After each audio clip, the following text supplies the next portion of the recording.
Taking the oath of office this week in Washington as a new member of Congress from California, Mike Garcia, Republican of Santa Clarita, a former Navy fighter pilot and defense industry executive. He defeated Democrat Chrissy Smith by a surprisingly large margin in the special election to fill out the term of Katie Hill, who, a year into her term, resigned after allegations she had a romantic relationship with a staff member, a violation of House rules. She has denied that accusation.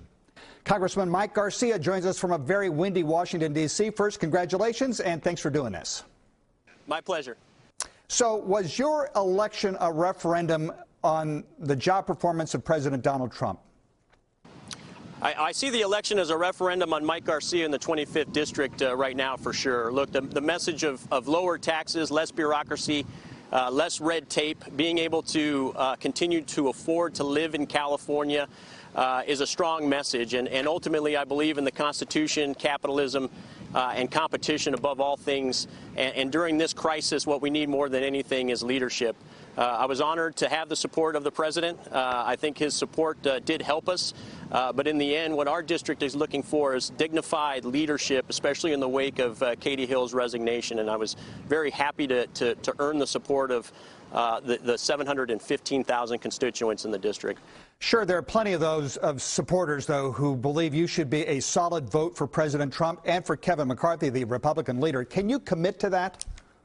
I just took an oath to support and defend the Constitution of the United States. I did that when I was 18 years old. That oath does not come off when I'm in uniform. So the short answer is I will do whatever I believe is in the best interest of the United States of America and my district. I'll vote with my conscience. I am a true conservative Republican, so my values do align to many of the folks on the same side of the aisle. But in the end, it's about the country first, and it's about the Constitution and taking care of our district. Have you decided on what committees on which you'd like to serve?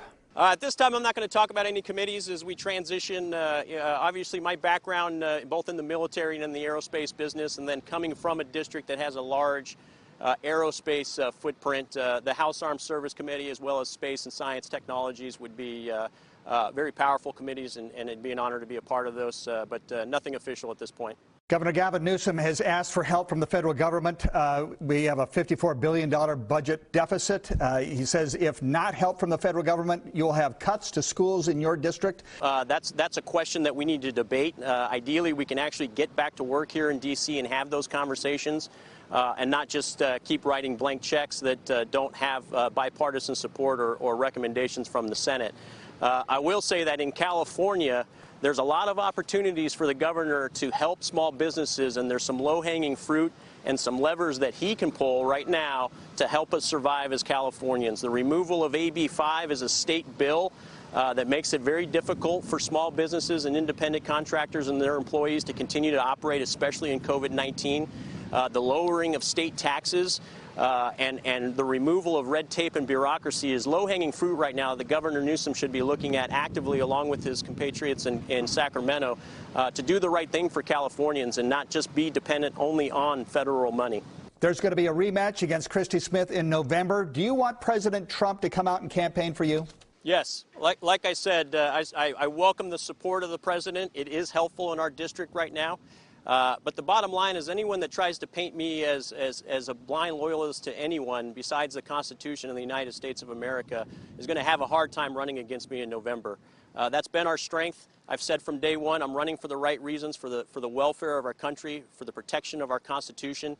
And frankly, I'm afraid of seeing California's bad policies and bad leadership starting to creep up to the federal level. So I'm running to protect our country from becoming what California has become in terms of policy, and that's a message that is extremely strong and resonating in our district. Newly sworn in Congressman Mike Garcia, thank you for taking the time. Thank you very much, Conan. I appreciate it. Up next, SpaceX and Hawthorne with a historic mission this Wednesday involving astronauts to the International Space Station when we return.